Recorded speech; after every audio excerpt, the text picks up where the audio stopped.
નમસ્કાર દર્શક મિત્રો, ધ લોકસત્તા શોમાં આપનું સ્વાગત છે। નવેમ્બર મહિનો દક્ષિણ કોરિયામાં આવે છે અને તેની સાથે જ દેશ એક અસામાન્ય શાંતિમાં ગરકાવ થઈ જાય છે। આ શાંતિનું કારણ છે રાષ્ટ્રીય કોલેજ પ્રવેશ પરીક્ષા, જેને કોરિયન ભાષામાં સુનેમ અથવા કોલેજ સ્કોલાસ્ટિક એબિલિટી ટેસ્ટ કહેવામાં આવે છે। આ એક દિવસીય કસોટી માત્ર યુનિવર્સિટીનો માર્ગ નક્કી નથી કરતી, પણ તે વ્યક્તિના આખા જીવન, રોજગાર, આવક, રહેઠાણ અને ભવિષ્યના સંબંધો પર પણ ઊંડો પ્રભાવ છોડે છે। દેશના લગભગ 5.5 લાખ વિદ્યાર્થીઓ માટે આ 8 કલાકની માનસિક કવાયત હોય છે, જે સવારે 8:40 શરૂ થઈને સાંજે 5:40 સુધી ચાલે છે, જેમાં કોરિયન ભાષા, ગણિત, અંગ્રેજી, વિજ્ઞાન, સામાજિક વિજ્ઞાન અને અન્ય વિષયોના લગભગ 200 સવાલોનો સામનો કરવાનો હોય છે। આ મહત્વપૂર્ણ દિવસે સામાન્ય જનજીવન થંભી જાય છે। અવાજ ઓછો રાખવા માટે દુકાનો બંધ રહે છે, ફ્લાઇટ્સના ઉડ્ડયનને ઘટાડી દેવામાં આવે છે અને વિદ્યાર્થીઓને સમયસર પહોંચાડવા માટે સવારના ટ્રાફિકને પણ નિયંત્રિત કરવામાં આવે છે। બપોર બાદ મોટા ભાગના વિદ્યાર્થીઓ રાહતનો શ્વાસ લેતા સ્કૂલમાંથી બહાર નીકળીને બહાર રાહ જોઈ રહેલા તેમના પરિવારજનોને ગળે મળે છે, પરંતુ દરેક માટે આટલો સમય પૂરતો નથી હોતો। દિવસ ઢળી ગયા બાદ અને અંધારું ઘેરાયા છતાં પણ કેટલાક પરીક્ષાર્થીઓ ખંડમાં બેસી રહે છે। આ એવા વિદ્યાર્થીઓ છે જેઓ દ્રષ્ટિહીન છે।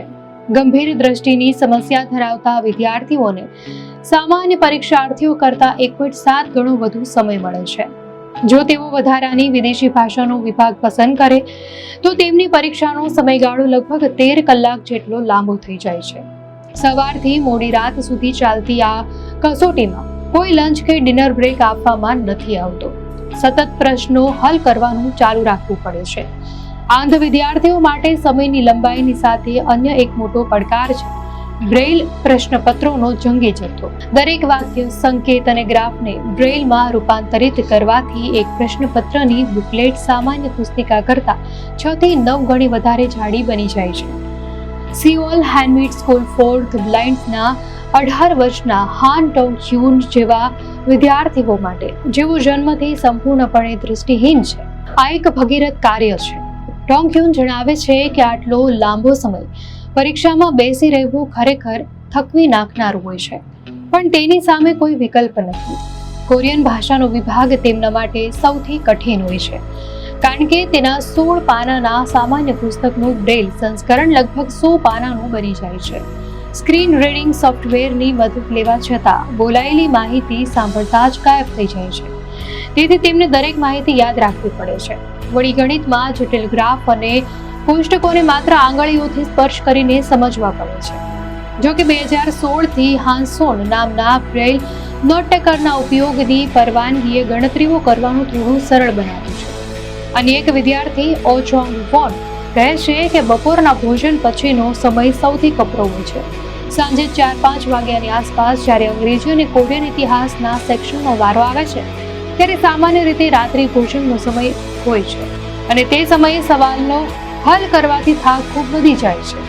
તેઓ અનુભવે છે કે બ્રેઇલ વાંચતી વખતે આંગળીઓ અને ઓડિયો માહિતી પર સાંભળવાની ક્ષમતા બંને પર એક સાથે ધ્યાન કેન્દ્રિત કરવું દૃષ્ટિ ધરાવતા વિદ્યાર્થીઓ કરતાં અનેક ગણું વધુ થકવી નાખે છે। જોકે વિદ્યાર્થીઓ માટે સૌથી મોટી અડચણ પરીક્ષાનો સમયગાળો નહીં, પરંતુ અભ્યાસ સામગ્રીની પહોંચ છે। મોટાભાગની લોકપ્રિય પાઠ્યપુસ્તકો, ઓનલાઈન લેક્ચર અને EBSની મુખ્ય તૈયારી પુસ્તકો બ્રેઇલ ફોર્મેટમાં બહુ ઓછી ઉપલબ્ધ હોય છે। સામગ્રીને ઓડિયો ફોર્મેટમાં બદલવા માટે જરૂરી ટેક્સ્ટ ફાઇલો મેળવવી અત્યંત મુશ્કેલ હોય છે અને કેટલીક વાર તો આખી પુસ્તક હાથથી ટાઈપ કરવી પડે છે।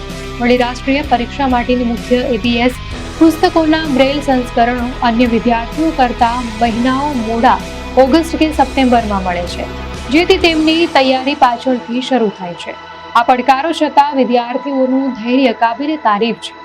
તેમના શિક્ષક કાંગ સિયોગ કહે છે કે બ્રેઇલ વાંચતી વખતે સતત ઘર્ષણથી આંગળીઓમાં દુખાવો થાય છે, પણ તેઓ કલાકો સુધી આમ કરતા રહે છે।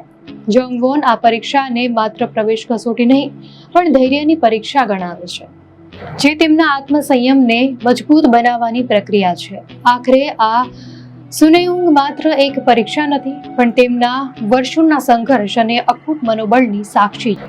દર્શક મિત્રો, આ માહિતી આપને કેવી લાગી? આપની પ્રતિક્રિયા અમને કોમેન્ટમાં ચોક્કસથી જણાવશો. અને જો આપને આ વિડીયો સારો લાગ્યો હોય તો વિડીયોને લાઈક કરો અને ચેનલને સબસ્ક્રાઇબ કરો.